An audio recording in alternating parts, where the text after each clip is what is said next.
Hi everyone. Hi Bailey, Valerie, Olive, Athena, and Hendrix.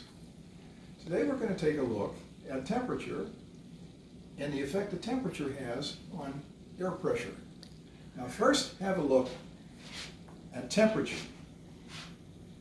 This is a thermometer and we brought it in from outside just a few minutes ago. The temperature outside at the time was at 50 degrees. Now before this lesson is over, we'll see if this thermometer has come up because room temperature is usually around 70 degrees. Now you'll also notice that there are two sets of numbers on this thermometer. The big ones are the numbers of degrees that we use. That's called the Fahrenheit temperature scale. And on a Fahrenheit temperature scale, the weather very rarely goes below 0 and very rarely goes above 100. So we use that in the United States. Everywhere else in the world, including the entire scientific community, uses these smaller numbers, which are the Celsius temperature scale.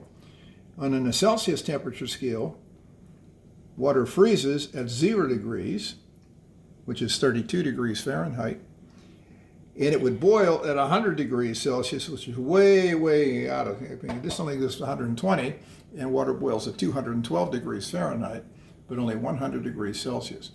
The scientists like to use that because scientists work with water so much. In water, above 100 degrees is a gas, and below 0 degrees is a solid, ice, so they use that. But anyway, this is what we use for measuring temperature. And of course, the greater the temperature of something, the more heat energy it has. Now, what effect does that have on air pressure? Well, first of all, we have to understand what air pressure is. That's the force that air pushes on something. And it's actually force divided by area, but we don't have to worry about that right now. And we're going to see if warmer temperatures produce higher atmospheric pressure. Now, the reason why the atmosphere produces pressure, you have to remember what the atmosphere is made of. It's made of gases. It's made of oxygen and carbon dioxide and nitrogen, made up of these tiny little particles, way too tiny for you to see. But they're all constantly moving, and they're constantly pushing against things.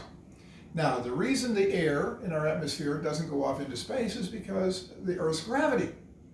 Gravity holds that air down. Now, if the Earth wasn't as big as it was, and it didn't have as much gravity as it did, the air would escape. The moon, for example, is only 1/6 the gravity of the planet Earth, and there's no air on the moon. Now let's see if we can use differences in temperature to produce differences in pressure. I have here some plastic bags. These are the things that they use when they're packing material for shipment, okay? It protects what's inside. It kind of cushions what's on the inside. Now there's pressure in these bags, all right, but the pressure on the inside is equal by the pressure on the outside. Now I could increase the pressure on the inside by squeezing on the bag. Oh my. And what happens is the pressure gets so high that the bag breaks open and allows all the air to come out. Now, taking that look, you get an idea of the shape of these bags from the amount of air pressure that's inside. Now, I have a couple of bags that started out looking just like that, and I put them in the freezer. That's what happened to them.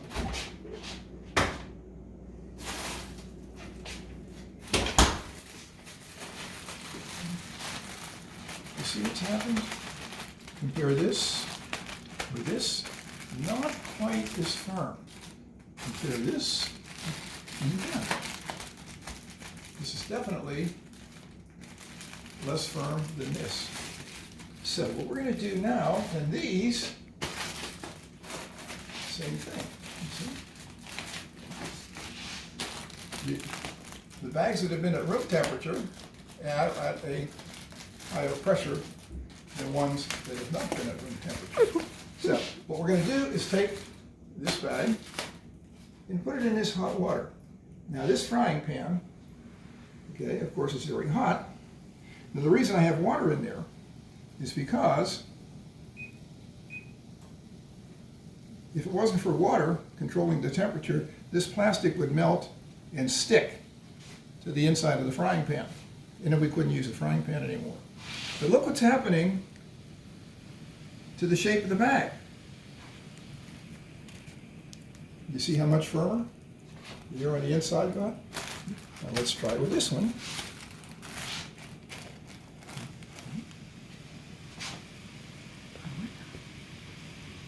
Once again, the bag is starting to expand because the air pressure in the inside is getting greater. Now this one is really puny. Let's see if we can get that one to inflate a little bit. Look at that. You see how much the pressure on the inside of that bag is increasing? Why? Because the air on the inside of the bag is getting hotter and it's pushing harder. The pressure is increased. Now this one not as much because there might be a leak in the bag. You see it goes up and down and up and down and up and down. So some of that air is escaping out of the bag. There's a hole in there someplace. But let's put this one back in. You see how it inflates? You raise the temperature of the air inside the bag. It pushes harder and the pressure goes up. So, Granny has a question here. What does inflate mean? Inflate means, like it's when you blow up a balloon, that's called inflating it. When you let the air out of a balloon, you're deflating it. Now, can you tell if this bag inflated? Definitely. Because the air inside the bag was heated up. Okay? So now we know that when you raise the temperature of air, its pressure will go up. When you lower the temperature, the pressure will go down. Okay? Well, I hope you enjoyed that. Until next time, bye-bye.